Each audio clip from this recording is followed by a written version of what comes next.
Tu es viré pour avoir fait une faute d'orthographe. Non, 3 pas jours après, déconner. en fait, je retrouve une alternance. Il y a beaucoup de clichés autour de la nouvelle génération au travail. Ils veulent tout, de toute façon, c'est les enfants pour gâter. C'est pas que j'ai pas envie de travailler, mais j'ai envie que ce soit agréable. Je travaille surtout pour Ouais. profiter sur le moment et pas profiter dans 30 ans. Il y a un vrai mouvement au niveau de la responsabilisation des influenceurs, dans le choix notamment des collaborations. Toutes les marques engagées, en soi, ont besoin de faire du business Bien comme tout sûr. le monde. On va essayer de changer aussi le mindset des gens au niveau de la consommation. Je suis très content d'accueillir aujourd'hui Margot Dogiras. Pour te présenter rapidement, Margot, tu as créé ton agence Make It Norm l'an dernier, à 27 ans, après avoir fait 3 ans dans le marketing chez Favicon, et tu as commencé à ton compte en tant que freelance, et tu as fait de l'impact ton combat, on va en parler pas mal aujourd'hui. Et donc on se retrouve aujourd'hui aussi pour parler relations au travail, orientation professionnelle et Gen Z ensemble. Ravi d'accueillir. Margot, comment tu vas? Bah, je vais super bien, je suis ravie d'être là. Ça fait plaisir de pouvoir échanger sur ces sujets avec toi. Parfait, ben nous on se connaît déjà un petit peu et c'est chouette, on va voir aussi ton évolution depuis la dernière fois qu'on a pu discuter. On va commencer par une partie, moi ce qui m'intéresse c'est le début de ton aventure professionnelle. Tu as commencé dans le monde pro en 2017 avec un stage que tu as fait en agence, un premier stage. Qu'est-ce que tu as appris de ce stage-là? Comment ça a commencé à façonner en tout cas euh, ta relation avec le monde du travail? Comment est-ce que tu décris cette expérience? C'était une super expérience, mais un peu. J'ai l'impression que toutes mes expériences se sont faites au dernier moment et non prévues. Toutes mes meilleures expériences, en tout cas. De base, je ne devais pas du tout faire ce stage. Une semaine avant le début de mon stage, on m'a appelé en me disant.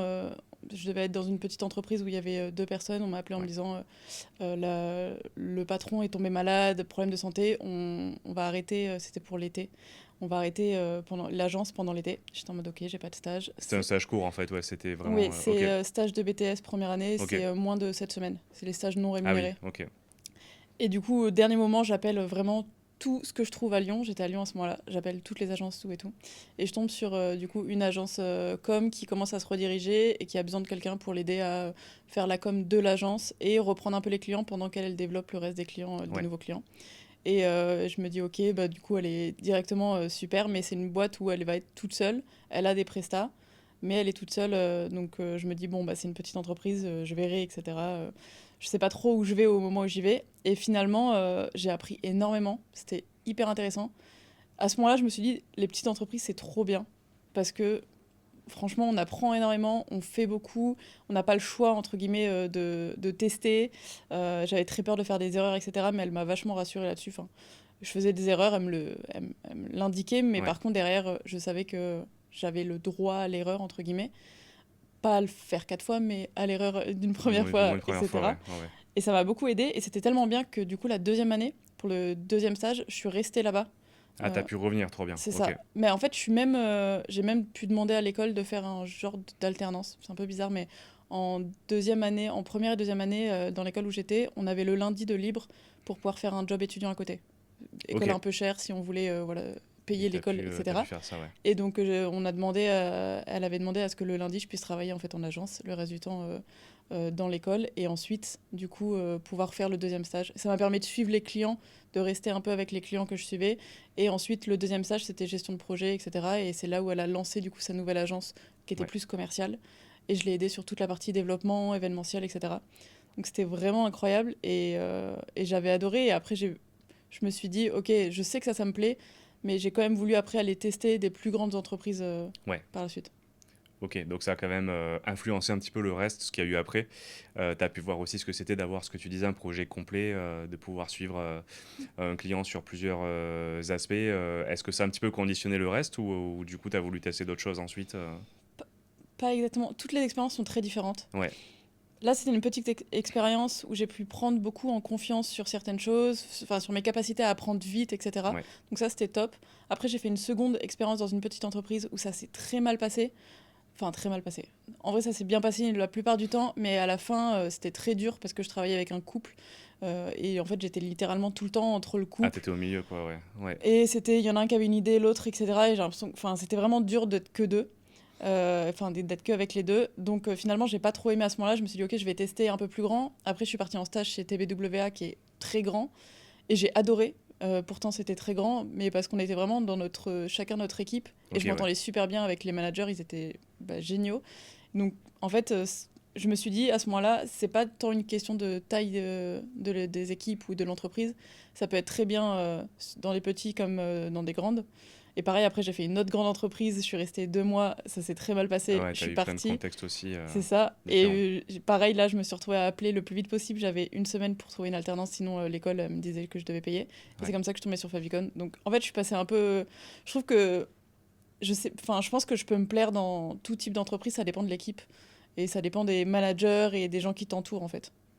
Ok, trop bien. Mais en tout cas, ce qui est notable, c'est que tu as fait pas mal de choses et tu as, du coup connu plusieurs contextes d'entreprise.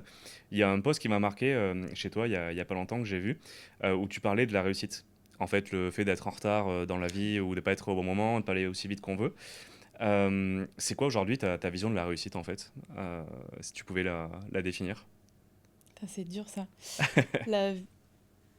C'est compliqué parce que là, actuellement, par exemple, je suis dans un projet entrepreneurial.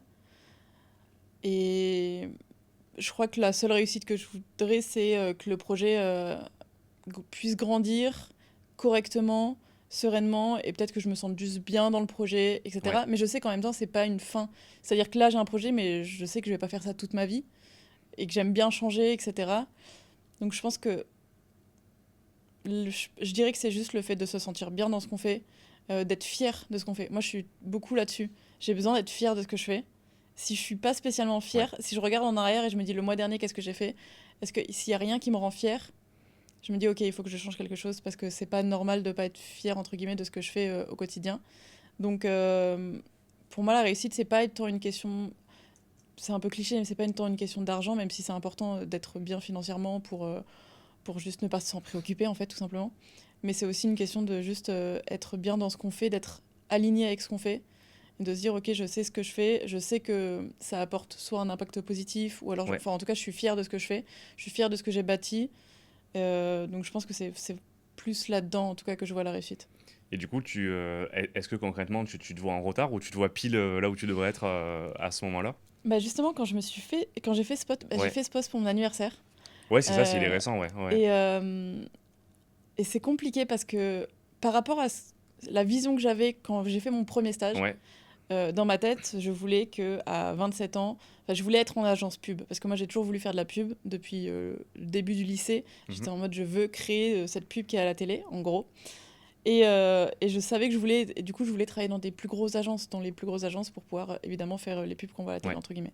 Mais les choses évoluent, le digital évolue, et finalement les réseaux sociaux ont pris de plus en plus de place, etc. Ma vision a beaucoup changé. Et au début, je voulais, voilà, à mon âge là actuellement, avoir un bon poste à responsabilité Ok. dans une grande agence. Mais à aucun moment être entrepreneuse, lancer quelque chose. Ça, vraiment, je l'avais pas projeté. C'était pas le plan de base, ouais. Ouais, ouais. Et finalement, j'ai évolué de manière très différente. Je suis arrivée en start-up à 23 ans et je me suis retrouvée dans un poste à responsabilité donc de directrice marketing que je ne pensais pas avoir un jour ou avoir à 40 ans dans une grande entreprise. Ouais. Enfin, j'avais pas cette notion de petite entreprise aussi, à quel point on peut aussi faire des trucs, enfin, des choses assez impressionnantes, surtout en start-up, tout va vite. Donc, logiquement, je suis en avance sur ce que je pensais faire. Ouais. Parce que je pensais peut-être entreprendre à mes 40 ans ou 50 ans quand j'aurai un grand réseau, parce que Tu pensais que 20 c'était ans ou important de le faire 30 ans d'abord le réseau, ouais. d'expérience Ouais. dans des agences pour avoir un gros réseau pour monter mon Mm. truc. Donc logiquement, je suis en avance sur ce que je pensais. Mais en évoluant, etc., aujourd'hui, j'ai l'impression. Enfin, un jour sur deux, je me sens en retard, mais je pense que c'est parce que je suis trop sur les réseaux. Donc on regarde LinkedIn et tout, C'est le fait de se comparer aussi. on voit Ouais. cette semaine, j'ai fait 50 000 euros de chiffre d'affaires, etc. Et je me dis, putain, je suis en retard. Je regarde beaucoup les agences. Les agences, il y en a plein qui encaissent énormément d'argent. Et moi, c'est pas mon but de l'agence actuellement. Donc, des fois, je me sens en retard. Je me dis, mince, je devrais peut-être essayer d'avoir une croissance plus forte. Et après, je me rappelle qu'en fait, j'ai fait une agence surtout pour accompagner des marques engagées, des projets impact. Et je préfère faire une croissance un peu moins forte, enfin un peu moins rapide en tout cas, mais rester sur ma vision, ma mission, plutôt que me laisser emporter par ce truc-là de dire j'ai besoin de faire plus, j'ai besoin d'avoir une boîte qui gagne énormément, etc. Ouais. Ok, trop bien. Bah, c'est une question difficile, je t'avoue, donc, Très clair en tout cas sur ta réponse. Si on continue un petit peu ton parcours pro, là on a parlé du stage, tu as eu aussi, j'ai noté une expérience avant Favicon où, je cite, tu es viré pour avoir fait une faute d'orthographe. J'ai trouvé ça assez fou, je me suis dit on va en parler. Je l'ai appris en préparant en fait l'interview qu'on fait là. Est-ce que tu peux raconter ce qui s'est passé? Je trouve ça assez fou et avec le recul, alors je sais pas quand c'était, mais comment est-ce que tu vois ça aujourd'hui? Bah, en réalité, je me suis fait virer parce que je pense qu'ils voulaient juste pas que je sois là. La faute d'orthographe, c'est une C'est excuse. un prétexte en Personne, fait. oui. Ok. Mais j'étais en période d'essai en alternance. Donc en gros, Ah ouais, ok. je pouvais être virée du jour au lendemain, entre guillemets. Et c'était juste après le Covid. Et en fait, c'était une période super compliquée parce que ça a duré, je pense, 2 mois. C'était juste avant la fin de ma période d'essai. Et c'était en agence. Et en fait, moi, je suis sortie d'une agence où ça s'était super bien passé, où j'adorais les équipes, où je pouvais beaucoup communiquer avec les managers. Ils nous faisaient des retours sur les erreurs qu'on Ouais. faisait, etc. Donc j'étais un peu dans un monde de bisounours quand je suis arrivée là-bas. J'avais pas ce truc de... Je sais qu'il y en a beaucoup qui se disent les agences, c'est horrible, etc. Moi, j'avais pas encore connu ce truc horrible. Et en fait, je suis arrivée dans une équipe où juste ma manager n'avait pas du tout de temps pour me gérer. Mais quand je dis Ok. pas du tout, c'est elle avait presque pas le temps de me répondre. Donc elle me demandait de faire des trucs, je le faisais. Elle me faisait pas de retour, elle me lâchait un pouce sur ce que je faisais. Après, elle l'envoyait et je voyais que des fois les choses avaient changé, etc. Je lui demandais des retours, elle me faisait pas de retour sur beaucoup de choses. Et semaine après semaine, enfin même jour après jour, ça allait très vite, sachant que je travaillais trois quarts du temps chez moi. Donc personne te parle, t'as aucun retour sur ce que tu fais, et tu te sens petit à petit, franchement, dès le premier mois, fin de premier mois, je me sentais, désolé du terme, mais comme une merde. C'est quoi? C'est vraiment le manque de considération Ouais, que tu as eu on et... n'existe Ouais. pas. Vraiment, et en plus, ils avaient des directives en disant on a besoin de quelqu'un qui est 100% indépendant, etc. Mais même un salarié que tu fais venir dans l'entreprise, si tu l'expliques pas comment ça fonctionne, comment vous fonctionnez dans les relations clients, Ouais. par exemple, on me disait fais une presse sur ça, ça, et j'étais en mode la presse, je la mets où?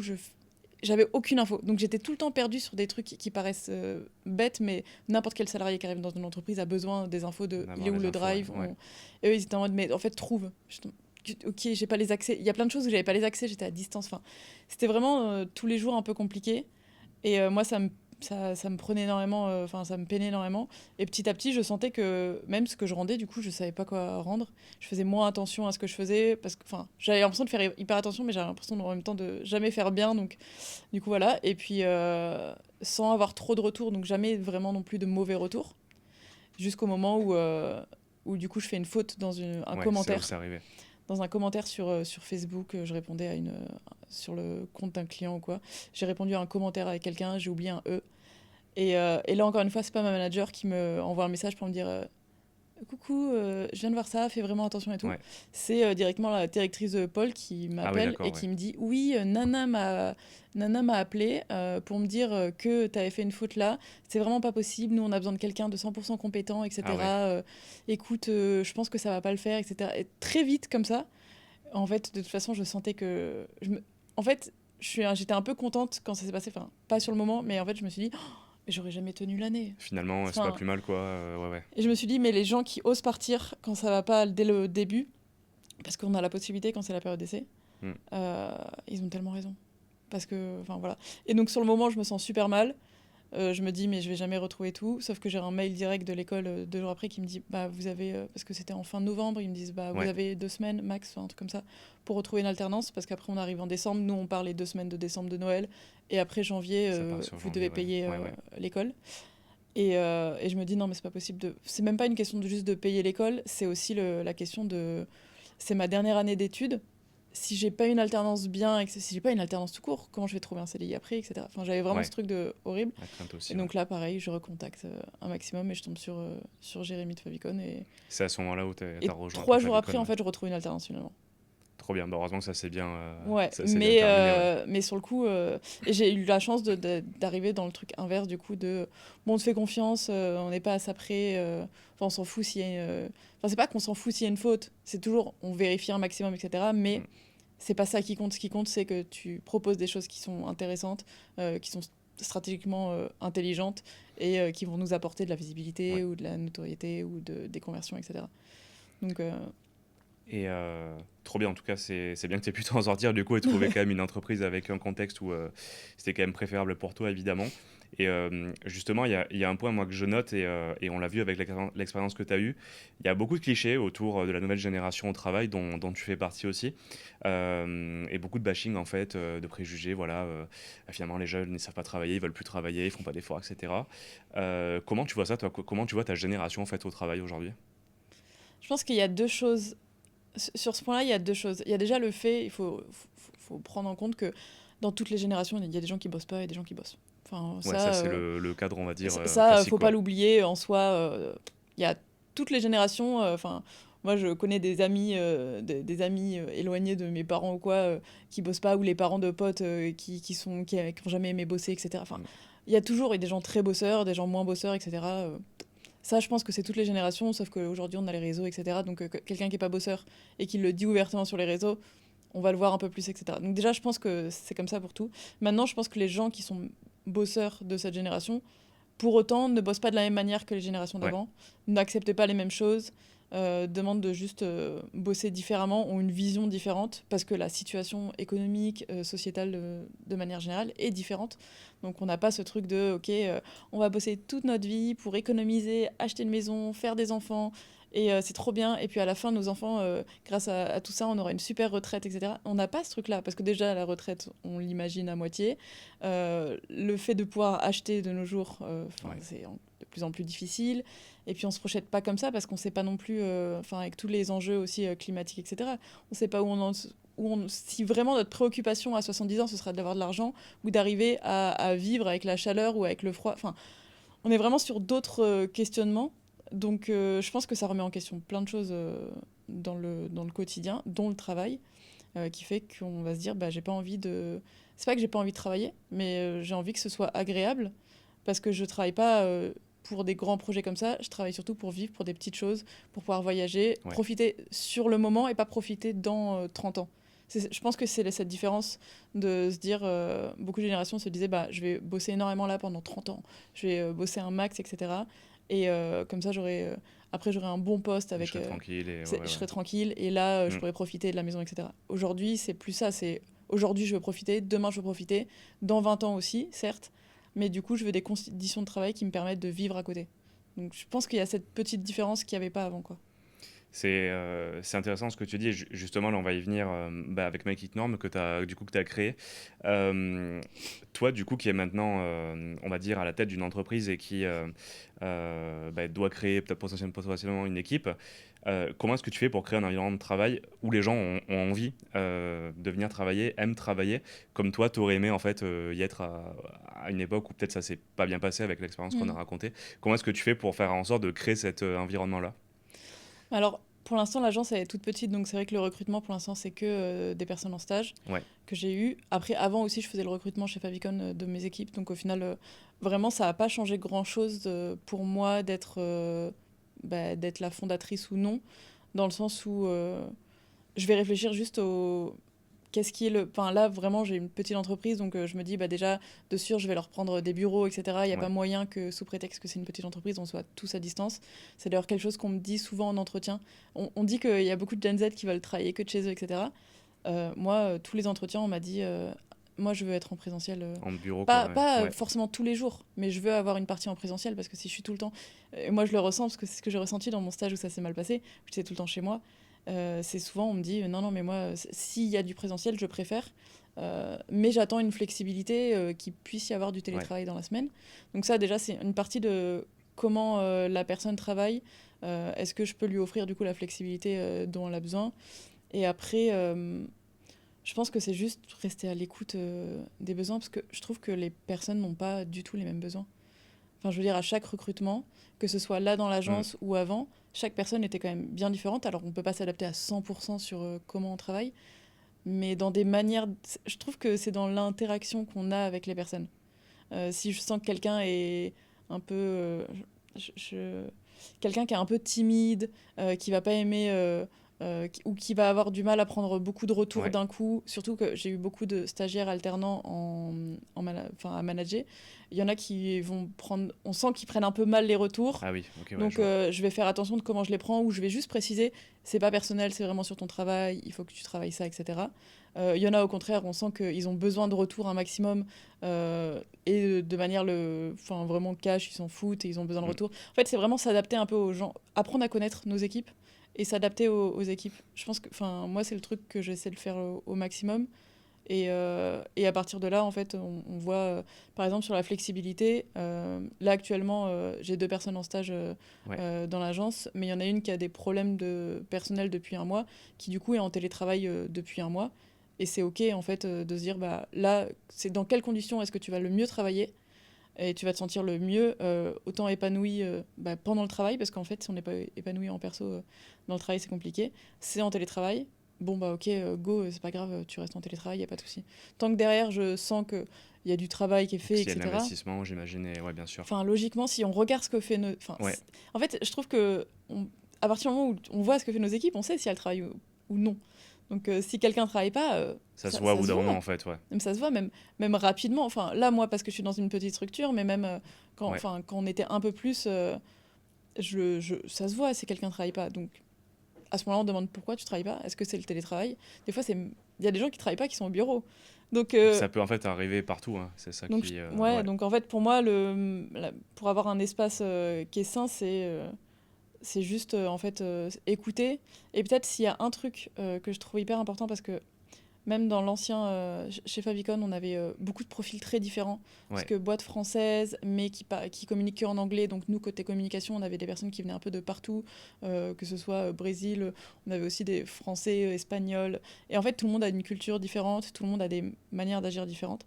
Et je trouve que ce qui montre que les gens sont bien au travail ou dans les équipes, c'est qu'ils sont eux-mêmes. C'est-à-dire que c'est pas tout le monde est pareil. Tout le monde ne parle pas de la même manière, tout le monde a sa manière d'interagir. Il y en a qui sont plus extravertis, il y en a qui sont Ouais, plus bien sûr. introvertis, et que chacun se sent libre d'être comme il est et comme il aime être. Donc, parce qu'au final, quand on se sent à l'aise d'être comme on le souhaite, de parler comme on le souhaite, d'interagir comme on le souhaite, je pense qu'on est juste plus à l'aise de manière générale dans le travail et on est plus épanoui. Donc je pense que moi j'aime bien me dire que s'il y a des gens qui sont très différents de moi dans l'équipe et qui restent différents de moi, c'est un bon point, ça veut dire qu'ils osent être eux-mêmes et qu'ils changent pas parce qu'ils sont au travail. Ouais, je comprends, ouais. Donc Ils c'est n'ont pas vraiment le ça. masque et je vois très bien, Ouais, de ouais. pas avoir de masque. De se Ouais. dire depuis le début, souvent il y a le masque en entretien, et Oui, après on ça, c'est découvre un difficile peu de. Bien la sûr, ouais. personne, Ouais, ouais. et c'est de se dire, ok, je sens que la personne elle est elle-même, et il n'y a pas de masque, etc. Et ça, je trouve ça génial. Genre, je me dis à ce moment-là, bon, bah, si la personne est vraiment elle-même, comme elle le souhaite, etc., bah, c'est qu'elle se sent bien. Et justement, bah, les entreprises qui aujourd'hui recrutent des profils jeunes, qu'est-ce que tu auras envie de leur donner comme conseil pour bah, réussir en tout cas leur recrutement et faire en sorte que ça se passe bien ensuite? Ça dépend des entreprises et des enjeux. Moi, il y a le truc de la flexibilité. Je trouve que c'est un classique. Après, il y a des entreprises qui peuvent mettre en place des manières de surveiller si la personne se Ouais. connecte au minimum pour rassurer la hiérarchie au-dessus, etc. Mais surtout, rester bah, du coup assez flexible sur les manières de travailler. Je pense que toutes les entreprises ne peuvent pas faire ce que je fais là en disant bon, bah, tu restes en télétravail totalement, certes, mais au moins de pouvoir être flexible sur quelques jours de télétravail, ne pas sentir une pression de il faut venir au travail. Je trouve Ouais. que j'ai l'impression que les jeunes sont très mal dans le fait de se sentir emprisonnés dans un D'avoir truc. trop de contraintes en fait, en tout cas, Mm. et qu'on leur demande de faire quelque chose. J'ai l'impression qu'il y en a plein qui ont Ouais. autant peur du CDI, notamment parce qu'ils ont peur qu'une fois qu'ils sont dans le CDI, ils peuvent pas partir. Ils ont Ah autant ouais, peur que ok, l'employeur je qui va comprends, ouais. employer et se dire oula, je prends un CDI, il pourra pas partir. Je vais galérer à le virer parce qu'en France, en soi, c'est pas si simple. Mais en fait, les jeunes sont aussi. Il y en a beaucoup qui se disent oui, alors par contre, je suis pas sûr de vouloir rester en CDI. C'est pour ça qu'il y en a plein qui sont en freelance aussi. Donc je pense de donner la sensation que ça va être écouté, que s'il y a une envie de partir, elle sera écoutée aussi. Ouais, Je trouve que c'est important de se dire si demain je veux partir de l'entreprise, je sais que je vais pouvoir en parler librement. soit qu'ils écoutent les problèmes sur pourquoi je veux partir, soit qu'ils écoutent que j'ai juste envie d'aller voyager et que j'ai juste envie de C'est partir, ça, c'est ce l'écoute qui des est besoins, possible. ouais. Ouais. Et il y en a plein qui ont peur de s'enfermer dans une entreprise parce qu'ils disent mais si je veux partir un jour, ça va être Comment je fais? galère. Ouais, c'est ça, ouais. Donc juste rester ouvert sur vraiment une communication ouverte. Je trouve que c'est le plus important. La flexibilité, du coup, ça va avec. Sachant qu'il y en a plein qui aiment aussi être au bureau. Donc ça va, c'est pas parce qu'on est flexible que tout le monde va partir C'est vraiment d'être à l'écoute, du coup. ouais, à Ouais. l'écoute, à 100%. Et alors Mais ça, ouais. de manière sincère. Oui, c'est ça, pas que ce soit Ouais. déguisé en fait, que ce Ouais, soit factice, ouais. je trouve qu'une écoute de manière sincère, ça permet aussi à l'employeur ou à la personne qui fait le recrutement de pouvoir aussi parler Hmm. librement de... Alors, je comprends que t'aimerais ça, nous on va pas pouvoir à ce point-là parce qu'il y a ces contraintes-là, etc. Mais du coup, on pourrait réfléchir et de sentir que les deux parties ont leur mot à dire, ont leurs problèmes, leurs besoins, etc. Et je pense que les jeunes seront plus à l'écoute aussi à ce moment-là sur les retours de alors oui pour ça, mais ça on peut pas parce que ça. Le fait qu'il y ait Une discussion en tout cas. une discussion et qu'on sente pas Ouais. qu'on est jeune. C'est ce truc de, on sent que, on a l'impression qu'on est les Ah enfants oui. qui arrivent et qu'on nous écoute pas trop. C'est oui, oui, ils veulent ça. Non, mais eux, de toute façon, ils veulent tout. De toute façon, c'est les enfants pour gâter. Enfin, voilà, c'est le truc de dire non, on est juste adultes. On est parce que Gen Z ou non, enfin, je crois que tous ils ne sont pas encore adultes, mais c'est Mais pas en bas de l'âge globalement, limite. dans le monde du travail, Mais voilà, t'arrives on dans est le monde du adulte travail, et ouais. t'es adulte, Ouais. c'est une discussion entre adultes de c'est quoi vos besoins, vous avez besoin de moi aussi comme salarié, moi j'ai besoin de vous, enfin en tout cas j'aimerais travailler avec vous. C'est une collaboration en fait, de Ouais. voir plus comme une collaboration, je pense. Plutôt dans ce sens-là. Mm. Et c'était intéressant ce que tu dis. Est-ce que toi, vraiment, justement, le choix d'être passé là dans l'entrepreneuriat, est-ce que c'est ce choix de ne pas avoir forcément trop de contraintes qui t'a fait prendre ce choix-là ou est-ce qu'il y a autre chose? Non, en vrai j'ai pas réfléchi le fait d'entreprendre. C'est bizarre. C'est venu en fait comme ça Non, c'est venu parce que dans mon expérience avant, à la fin, j'avais beaucoup de pression et je me mettais toute seule beaucoup de pression, Ok, etc. Et en fait, je suis arrivée à un moment où j'arrivais plus à travailler. En fait, à la fin de mon expérience CDI, j'arrivais plus à travailler, mais c'était ni à cause des équipes, en fait, j'adorais ouais. mes équipes, etc. C'était pas, je me suis pas lancée pour gagner plus d'argent, etc. C'est juste qu'à ce moment-là, je savais juste pas quoi faire. Enfin, faut le dire, des fois, il y a juste un truc, je sens que je peux pas continuer dans cette voie. Je sais pas encore dans quoi aller exactement, mais je sais qu'il faut que j'arrête et que je me sens pas tout de suite retourner en CDI parce que je crois que je me sentais mal de me mettre autant de pression au Ok, travail ouais, pour une entreprise qui n'était pas la mienne. Et je me suis dit, bah, si je suis capable de me mettre moi-même une pression pareille, de travailler autant, ouais. peut-être autant le faire pour moi, en tout cas tester. Et c'est parti un peu de ça où je me suis dit, bon, je vais voir, je me laisse un peu le temps de réflexion. Quand je suis partie, j'ai eu la rupture conventionnelle, donc je pouvais toucher le Ouais, chômage, le temps aussi de réfléchir. ouais, ouais, ouais. Mais finalement, au bout d'un mois, j'ai voulu déjà Tu t'y es mis quand même. retravailler un peu Ouais, parce que j'ai eu des propositions. Je me suis dit, ah, il est trop bien votre projet, bah, je vais vous aider, etc. Et en fait, je me suis un peu lancée comme ça, mais c'était pas une volonté d'être totalement indépendante. Moi, j'adore, en vrai, le CDI, enfin, le salariat et être en CDI, ça me dérange pas du tout. À partir du moment où je suis dans des équipes où j'aime mes équipes c'est le contexte et en je fait, suis ouais. alignée Ouais.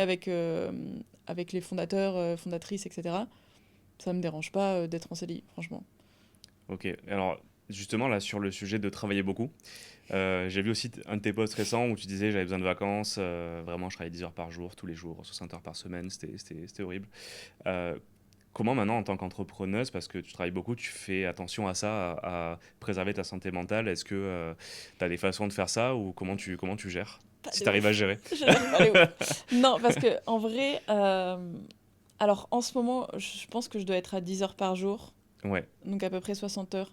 En fait, depuis que j'ai lu une étude qui disait qu'au-dessus de 55 ou 60 heures par semaine, on n'était plus productif, enfin on redescendait niveau productivité, je me suis calmée. Enfin, je me ouais. suis calmée, je suis arrivée à 50-60. Mais Parce avant, que je du coup travaillais tu plus que comptais, ça. t'avais le week-end aussi en fait, dedans, Ouais, compris, ouais. pendant longtemps, je travaillais. Bah, en fait, là en ce moment, c'est vrai que je le fais plus trop parce que j'ai eu plein d'engagements perso, etc., qui ont fait Ouais, que je pouvais pas travailler le week-end. Et maintenant que j'ai pris du recul dessus, j'ai du mal à y retourner le week-end, enfin à m'y ouais. remettre le week-end. Mais j'étais à beaucoup plus que 60 Ah ouais, pendant un moment, surtout les premiers mois. J'ai diminué, mais c'est dur des fois parce que on a toujours du travail, enfin on a toujours t'as des toujours trucs qui quelque chose sont à faire pas en fait. terminés. Ouais, Et j'ai du mal avec le fait de ne pas terminer les choses, donc j'essaie de ralentir. Je pense qu'il faut s'écouter un peu parce qu'il y a des moments, en fait, je vais par exemple beaucoup travailler un jour et le jour d'après, je le sens pas trop, je sens que j'arrive pas à avancer, etc. Bah, je ferme mon ordi et je vais marcher. Je fais beaucoup de marches. En Ok, fait, en marche, ouais. je crois que j'essaie un peu de compenser en restant en forme. Le fait d'être toujours assise à travailler sur un ordi, je trouve ça hyper mauvais. Donc j'ai mon objectif de toujours 10 000 pas par jour. Enfin, c'est des trucs bêtes, mais en fait qui me servent parce que moi, je fonctionne un peu à la récompense. Ok, ouais. Donc en fait, le truc des 10 000, c'est un peu ce truc de ah, je suis fière de moi. Par exemple, pendant. Là, j'ai pas réussi ces derniers mois parce que j'ai eu plein de trucs perso et tout, mais en fin d'année dernière, pendant 3 mois, j'ai réussi à faire 10 000 pas par jour pendant 3 mois, sans un jour Ouais, c'est pour cocher sans. ta case en fait aussi et ça fait Moi, je plaisir. Ouais, ouais, fonctionne ouais. vraiment comme Ouais, ça. ouais. Je sais pas comment dire, ça me booste, ça me donne encore plus Ouais. envie d'avancer. Enfin, et donc, j'essaie de me forcer, entre guillemets, de rester vachement active. Ça, pour la santé mentale, moi, je trouve que ça m'aide. Quand il y a des périodes où je peux moins bouger, par exemple, j'ai biberonné un chaton il y a pas longtemps. Ouais. Toutes les 3 heures, je devais le biberonner, donc en fait, je bougeais Ah bah beaucoup oui. moins. Et mentalement, c'était beaucoup plus dur. Donc, je trouve que ça aide beaucoup. Et après, moi, c'est le truc de maintenant, je descends pas en dessous des 60. Enfin, je vais pas au-dessus des 60 heures. Ouais, tu te limites quand même sur ton temps. Enfin, Ouais. en fait, pour certains, ça paraît beaucoup. En réalité, je trouve que enfin, la plupart des gens font 7 heures par jour. Je fais 3 heures de plus. Et ça se ressent parce qu'il y a Ça, plein de jours dans la semaine en fait, quoi. et oui, ça se ressent du Ouais. coup, mais finalement, moi, sur mon temps, etc., j'ai pas l'impression de bosser trop. Ouais. Peut-être parce que aussi, je fais des choses que j'adore, etc. Enfin, c'est prenant. Euh, mais ouais, j'ai pas les meilleurs conseils parce que je suis sûrement pas les bonnes personnes. En fait, je pense que aussi, il y a beaucoup de gens qui posent des conseils qu'il faudrait suivre. Par exemple, il y en a qui disent qu'il faut bosser 4 heures par semaine. On a de tout niveau conseil. Mais je pense qu'il faut juste s'adapter à soi et aux périodes. Parce que moi, les périodes où je bossais plus de 60 heures, pendant longtemps, je le voyais pas. Enfin, ça me dérangeait pas du tout. Et mentalement, j'étais trop bien. Et j'ai commencé à me poser la question le jour où il y a des moments où je me sentais vraiment fatiguée, mais Ou j'avais ça allait l'impression de pas, me ouais. forcer Mm, à mm, continuer. Là, j'ai fait quelques recherches et tout. Je me suis un peu plus penchée sur le sujet. Je me suis dit, ok, je peux diminuer. Mais peut-être que là, cet été, je sais que j'ai pas rien prévu, je reste à Paris. Enfin, je vais aller voir ma sœur qui est à Bruxelles, je vais travailler à Bruxelles et à Paris. Je sais que j'ai trop rien prévu et qu'il y aura moins de monde et que ça va être calme. Je sens que je vais bosser énormément. Parce que j'adore ces moments-là. Ah, C'est où pour ça que tu par peux. exemple, j'adore bosser la nuit. Mais du Où coup, t'as personne en fait pour. c'est ça. Et je sais qu'il y a la Ouais. clim dans les bureaux et je sens que je peux y aller à 8 heures et voir, oh, il est 22 heures, oh my god. C'est possible. Donc en vrai, ça dépend des périodes. Si on le sent pas, si on sent que c'est trop, ça sert à rien de se forcer, ça sert à rien Ouais. d'aller parce qu'on va pas être productif. Moi, je marche beaucoup à la productivité. Si je sens que je suis plus productive, je change de sujet, je vais marcher, je propose d'aller boire un verre avec des potes, mais je change. Mais par contre, si je me sens productive, je me freine pas pour dire il faut pas trop bosser, etc. Je suis Ok, pas. ouais. Je- C'est pour ça que c'est très aléatoire. Ok, ouais, ouais, c'est chacun qui trouve aussi son Mm, rythme. Et puis, en tout cas, tant que c'est un projet qui te plaît, voilà, c'est normal que tu passes du temps. Alors, mm. justement, parlons-en de ton projet. Make It Norm, c'est un projet impact. C'est comme ça que, en tout cas, tu l'as défini, tu l'as construit. Et c'est vrai que ces dernières années, il y a un vrai mouvement au niveau de la responsabilisation des influenceurs hein, dans le choix notamment des collaborations. Moi, je suis pas un expert de ce sujet-là, je le connais assez moins, mais je suis preneur un peu d'explications. Comment est-ce que tu définis l'influence à impact notamment et qu'est-ce qu'il y a derrière? Pour le côté influence en soi, je pense que c'est vraiment de remettre un peu l'essence de l'influence au centre. C'est-à-dire que, alors oui, on peut se dire influencer, mais Ouais, influencer surtout des personnes qui partagent soit leur quotidien, soit leur passion, etc. Et qui vont bah, du coup pouvoir montrer aussi des produits, des marques, des services, etc. Je pense que quand on sait qu'on influence autant de gens en tant qu'influenceur, etc., il faut se demander quel impact on a. Parce qu'en fait, l'impact, ça peut être large. Parce qu'on dit à bien sûr. impact, mais à impact négatif potentiellement pour certains. Je veux dire, le but, c'est vraiment d'avoir un impact positif et c'est de se demander, ok, bah, du coup, de quelle marque je fais la promotion. Est-ce que la marque dont je fais la promotion là, elle est déjà si la marque en soi est éthique, c'est-à-dire si le produit Ouais, est bon, enfin produit ou service, si réellement il est bon pour la santé ou voilà, de vérifier déjà qu'il soit pas mauvais pour la santé ou que ce soit pas mauvais pour la planète, etc. Et ensuite, se demander dans le discours, je trouve qu'on n'en parle pas assez parce que il y a évidemment les produits et services qu'on vend qui essayer d'aller vers des produits qui ont un impact positif, mais il y a aussi ce côté comment on le vend. C'est-à-dire qu'il y a plein de créateurs, etc., et sans le savoir, qui écoutent un brief agence, enfin agence ou directement annonceur Ouais. en fonction, et qui vont réciter un peu le brief sans se poser vraiment les questions, parce que s'ils n'ont pas le temps, ils ont beaucoup de choses à faire en même temps. C'est pour ça qu'il y a des agences, etc., pour éviter normalement ça. Et en fait, qui vont avoir des briefs qui sont un peu mensongers, où on va dire ce produit c'est un produit sain, c'est un produit sans sucre ajouté, Ouais, etc. oui, Et en fait, quand on creuse, c'est juste un produit plus sain que la moyenne de ce produit-là. Mais si on est sur du soda, c'est quand même pas sain du tout. c'est quand même pas ça, ouais. Ouais. Et il y a beaucoup de produits, il y a eu pas mal. Enfin, heureusement aujourd'hui, il y a quand même une structure, il y a des lois qui sont passées grâce à l'UMIC notamment. Mais je trouve que c'est surtout de. Il y a deux choses, c'est de se dire bah, déjà pourquoi on fait la promotion et savoir quel impact on a, essayer d'avoir un impact positif sur la société en mettant en avant du coup des produits qui eux-mêmes ont un impact positif. Et après, c'est de se dire bah, dans le message qu'on fait passer dans le cadre promotionnel, est-ce qu'on dit la vérité? Est-ce qu'on fait du marketing éthique? C'est vraiment ce truc de marketing éthique dans le sens où on ne ment pas. Le marketing, il y a toute une partie qui est un peu mensongère, etc. En tout cas, beaucoup jouent sur des stratégies là-dessus. Et c'est d'éviter ça, en fait, tout simplement. Après, la difficulté, c'est que dans le monde de l'influence, souvent les influenceurs ne sont pas des personnes qui viennent du marketing. Donc, on a tous la notion du fait que le marketing peut être bullshit, mais qui n'ont pas Ouais. vraiment les notions de à quel point ou comment être averti dessus. Et c'est pour ça qu'il y a des agences. Donc, nous, on n'est pas.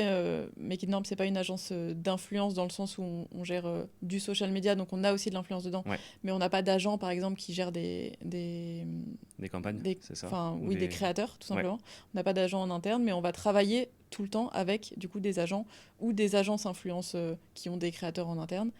Et toutes ces structures-là sont là aussi pour se rendre compte et pour avertir un créateur, pour pouvoir aussi renseigner des fois la marque qui ne se rend pas compte que non, on ne peut pas dire que c'est un produit sain alors que ça reste un soda.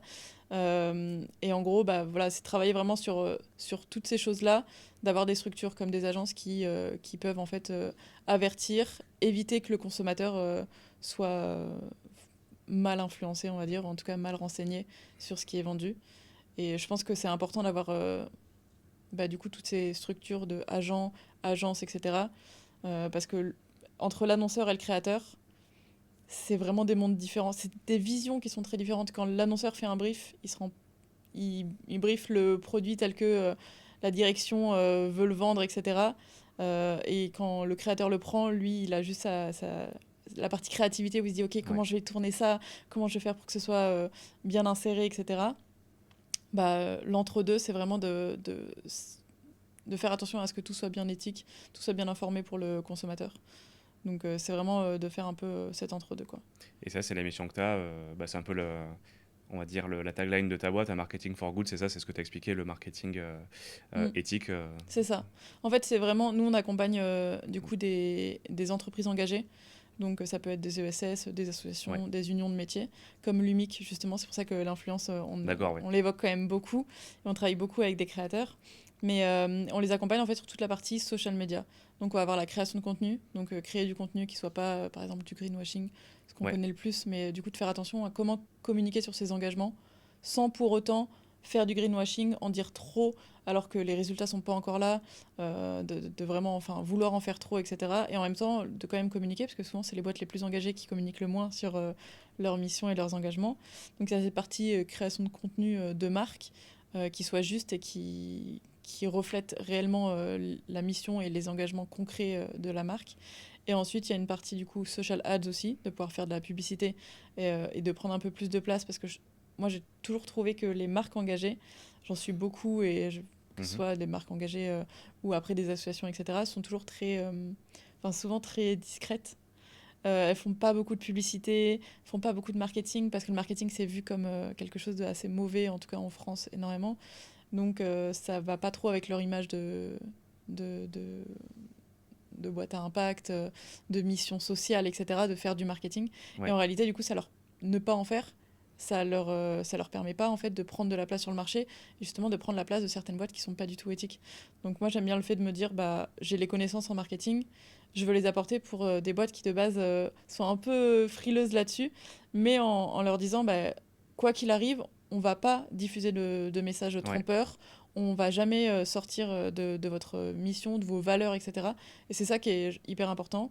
Et en troisième, du coup, il y a la partie aussi influence, où là, on va aller chercher des ambassadeurs qui ont les mêmes valeurs, qui partagent les messages de la bonne manière, qui vont pas transformer les messages, etc. Pour que la marque puisse être bien représentée, gagner en visibilité. Et si on peut prendre un peu de part de marché Bien sûr, des, ça reste du business quand même, donc des faut pas entre... l'oublier Bah aussi. Et surtout, c'est, oui, oui, en fait, toutes les marques engagées en soi ont besoin de faire du business bien comme tout le sûr. monde. Et si on veut que la population, petit à petit, les consommateurs, consomment des Ouais. produits plus éthiques, produits localement, etc., etc., bah, il faut qu'ils prennent de la place, il faut qu'on les voit. Sinon, personne va savoir qu'ils existent, personne va consommer. Donc, c'est important aussi de regarder, de se dire, OK, quelle place on prend? Est-ce qu'on peut, du coup, commencer à prendre de plus en plus de place? Changer des fois aussi, on a des entreprises où le but, c'est de changer le mode de consommation aussi. Ouais. C'est de se dire, bah, on n'achète pas, on va louer. On va essayer de changer aussi le mindset des gens au niveau de la consommation. Et du coup, je trouve déjà, c'est des sujets beaucoup plus intéressants pour nous qui communiquons en tant qu'agence. Et puis, c'est essentiel aujourd'hui pour faire évoluer, en tout cas, enfin, je pense, pour faire évoluer la Ouais. société dans la bonne direction. Je pensais à une marque là quand tu disais ça, mais je perds le nom à chaque fois. Les éponges qui sont plus jetables, qui sont lavables. Est-ce que ça te parle? Oui, mais j'ai pas du tout le nom. J'ai oublié le Mais nom, je vois. mais c'est un peu ça. C'est en fait, tu jettes Ouais, plus les éponges parce qu'en plus c'est sale et c'est bah, du ça. coup c'est pas bien d'utiliser plein d'éponges et du coup tu Mm. peux les laver et les En plus, j'en ai réutiliser. une Ouais. chez moi, mais je j'ai jamais fait attention à la marque. Ça finit par Ga, je crois, mais j'ai oublié le nom. Inga, Inga peut-être c'est ça, non? Ah, Je peut-être. sais plus. Bon, ce sera Ils ont quelque besoin de chose plus de que. marketing. J'ai pas là. Ouais, c'est ça, mais voilà, c'est ce que tu disais. On les voit pas forcément, mais Mais en fait, c'est ça. Je c'est. trouve qu'il y a trop de marques qui sont géniales, mais qui font pas assez de marketing. Il y a toujours un truc de, évidemment, est-ce qu'ils ont les moyens de faire du marketing? C'est Ouais. toujours des investissements. Et en même temps, si on n'investit pas dans le marketing, on vend pas plus, donc on n'a pas autant les moyens de continuer à investir. C'est vraiment, on le sait tous, quand on entreprend, etc. Pour avancer, il faut investir dans de la Ouais. communication, dans de la vente, en fonction des besoins de l'entreprise. Mais du coup, il y a toujours ce truc de si on veut vendre plus, il faut qu'on fasse du marketing. Après, il y a aussi beaucoup d'entreprises à impact qui veulent pas non plus devenir des géants parce que leur modèle ne permet pas de toute façon de scale au-dessus Ah oui. d'un certain niveau. Mais autant arriver à ce niveau et y rester, quoi. C'est Et ce que d'être je dis. visible et de C'est pouvoir ça. bien sûr impacter aussi. Alors, l'impact, Margot, ce qui est notable, c'est que ça fait vraiment partie, j'ai l'impression, de ton ADN. Hein, ça se sent en tout cas quand t'en parles. Tes parents sont infirmiers. Voilà, Ouais. on a fait nos petites recherches. C'est aussi un fort métier impact, en fait, impact dans un autre niveau, mais bah, c'est-à-dire de soigner des gens, Santé. potentiellement de Mm. sauver des vies. Est-ce que tu dirais que ça vient de là, en tout cas, l'intérêt que tu as Mm. pour faire de l'impact dans ton métier? En partie. En fait, forcément, c'est vrai que le fait de grandir avec des infirmiers, déjà, ça donne beaucoup d'empathie. Enfin, on sait, il y a un genre d'empathie. Moi, je me souviens non, dès mes 14-15 ans, Ouais. l'été, je travaillais avec ma mère, dans le sens où, en fait, alors, mes parents sont tous les deux infirmiers, mais mon père était à l'hôpital. En bloc opératoire, donc dès que je me faisais opérer, il était là, c'était Ah génial. oui. Et ma mère est en libéral, donc un peu Ouais. entrepreneuse, du coup, finalement à son compte. Et du coup, l'été, par exemple, je travaillais avec elle un peu, dans le sens où il y avait souvent besoin de s'occuper un peu des personnes âgées. Et il y a beaucoup là-dedans de juste les occuper. Il y en a qui sont bloqués dans leur lit, et l'été il fait chaud, c'est pas agréable, Ouais. etc.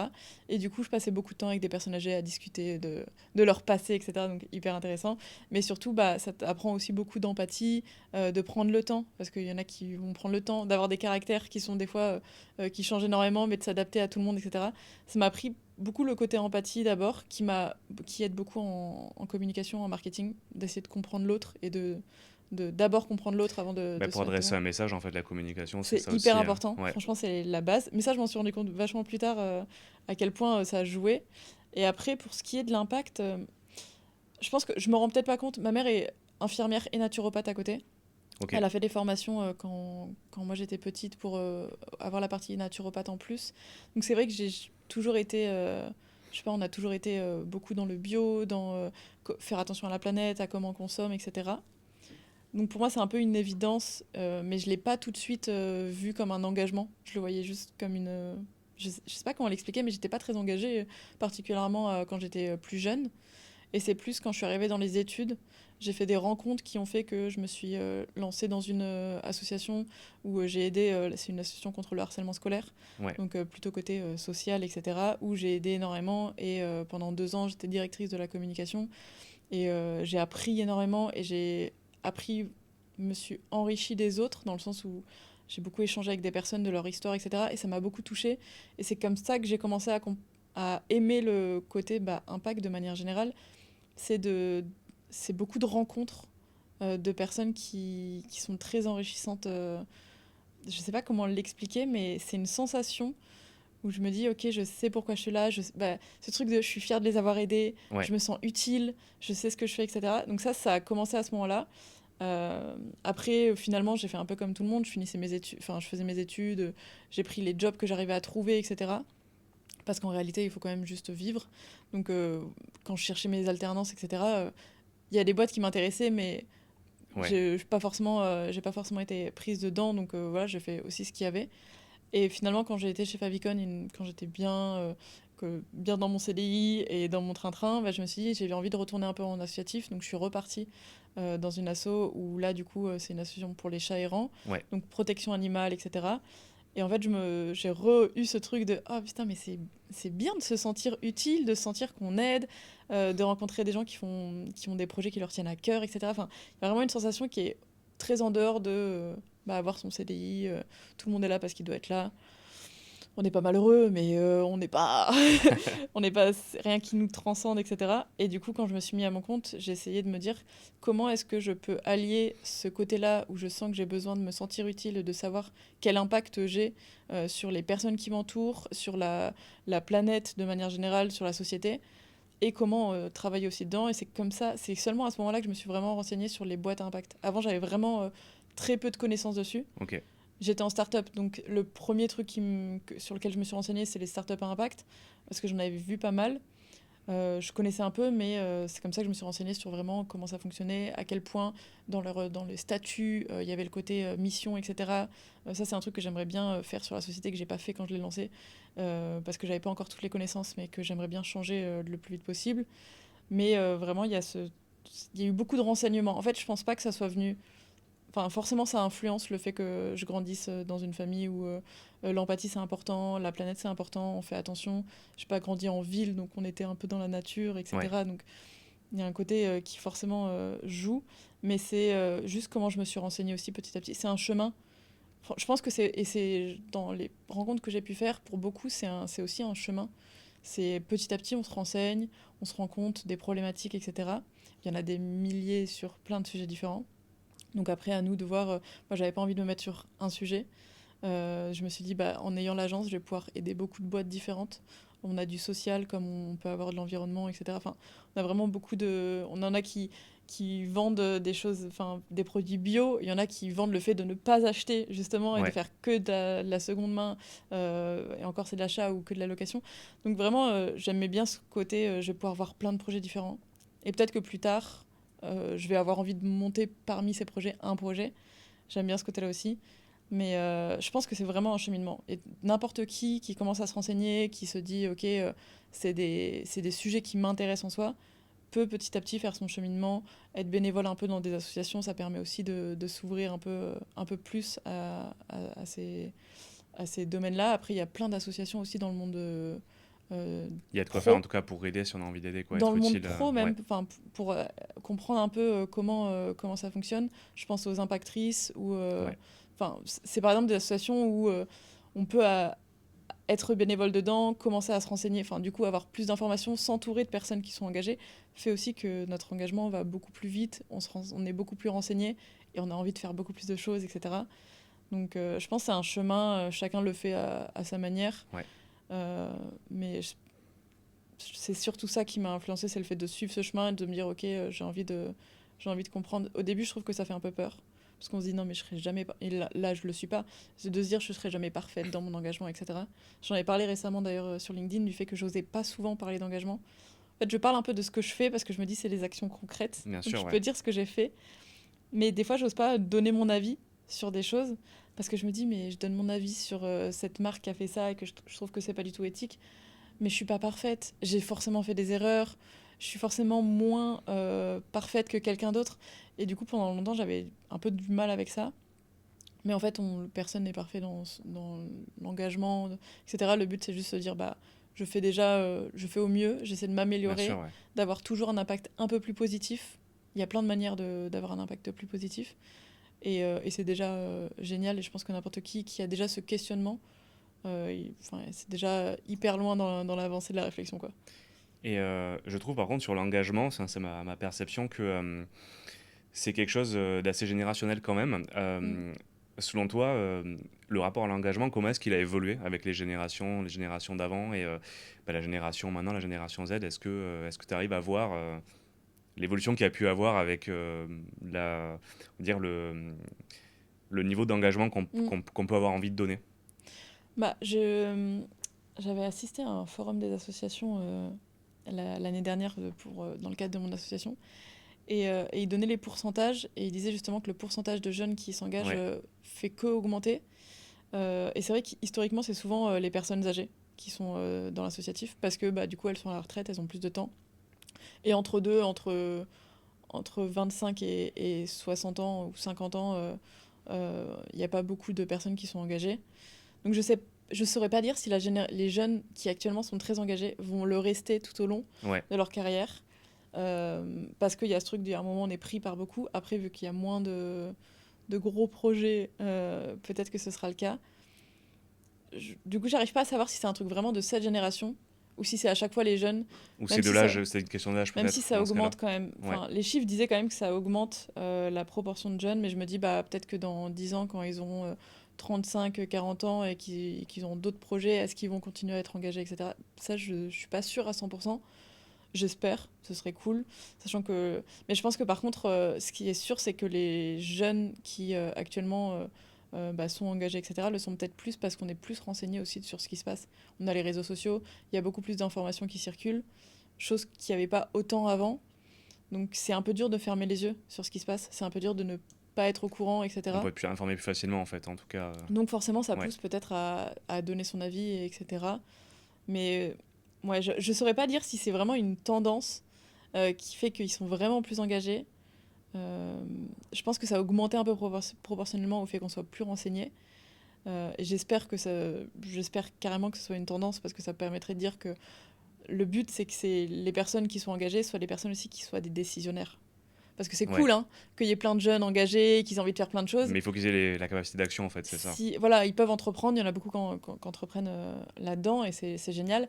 Mais après, ce qui est important, je pense, c'est de toucher les personnes décisionnaires qui peuvent faire changer les choses dans les grosses boîtes qui, elles, ont des impacts négatifs beaucoup plus élevés et où le moindre petit changement sera déjà hyper positif. Donc il y a un peu ce truc-là de se dire, bah, soit j'espère que la génération, en continuant dans la carrière, va rester engagée, sensibilisée et continuer du coup à mener des missions.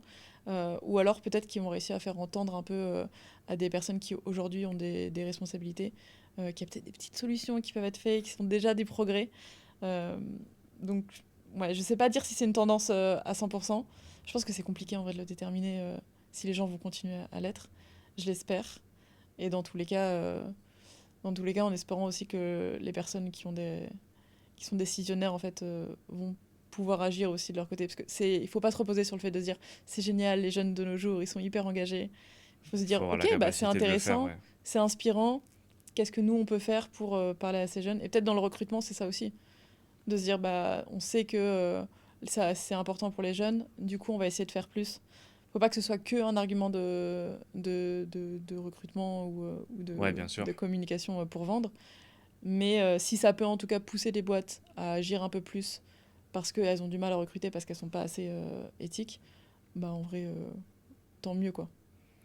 Et alors justement, le futur de l'engagement, en tout cas, toi, tu es bien parti parce que t'es à fond là-dedans. Qu'est-ce qu'on peut souhaiter à Make It Norm pour peut-être servir ces objectifs-là comment est-ce que tu penses pouvoir y contribuer si on se projette un peu plus tard?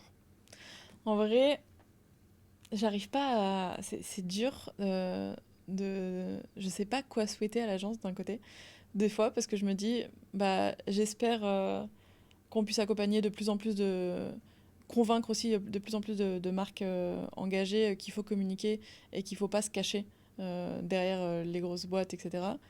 Donc j'espère évidemment avoir plus de clients pour pouvoir en fait influencer un peu plus de manière Ouais. générale la société et les consommateurs. Et en fait, je pense que le but ultime, c'est de me dire que le marketing qu'on fait, donc toutes les actions social media qu'on fait pour nos clients, leur permettent d'avoir une bonne croissance et de prendre plus de place sur le marché. En vrai, c'est vraiment ça. De me dire que je contribue à ce que les boîtes engagées, éthiques, euh, qui font les choses correctement, puissent prendre plus de place. C'est un des objectifs. Et le deuxième, ce serait de me dire, et ça je sais pas encore, c'est vraiment un truc où j'aimerais commencer à y penser, mais je pense qu'il faut vraiment le faire correctement si je le fais, c'est de me dire que de commencer à accompagner des boîtes qui sont pas des entreprises à impact, pas des entreprises à mission dans leur statut, Ouais. etc. Mais du coup de les faire changer là-dessus, justement.